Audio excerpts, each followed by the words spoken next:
手把手，祷告手。台湾就是我们现在居住的台湾。我们对台湾的认识有多少呢？有人说台湾最美，其实就是人。除了人以外，台湾还有许多不只是台湾人在这里居住。哇，我们可以看到这个标题好耸动，帝国的凝视下，台湾的地理风土。其实更清楚一点是说，我们认识台湾这块土地是台湾人最漂亮。我正在录影哦。我们看到认识台湾这边讲到17世纪以来，帝国势力从他们的立场去认识台湾。在这个展览里面就可以发现，什么是台湾？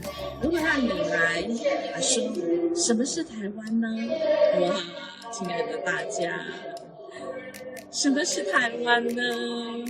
我们看到17世纪对台湾的认识，从修道士16世纪、17世纪，哇哦，在这里还出现了马可波罗父子亚洲的这个旅程图。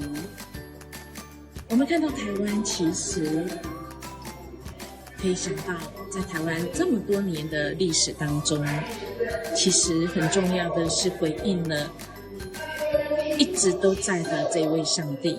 他对台湾的心意，不管是在帝国下，或者是被统治殖民之下，这位主他一直都爱我们。就像圣经说的，妇人焉能忘记他吃奶的婴孩，不连续他所生的儿子呢？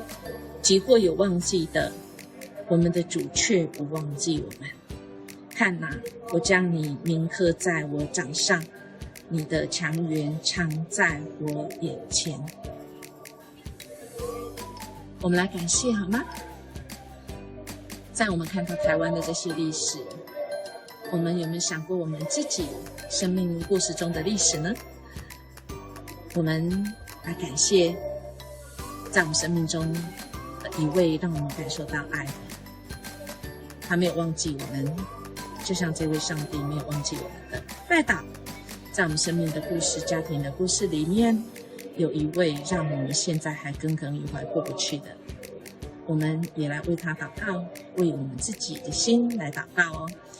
家庭，我们也为我们的家庭所经历，共同经历我们的家庭历史故事中，让我们印象深刻，带到上帝面前的哦。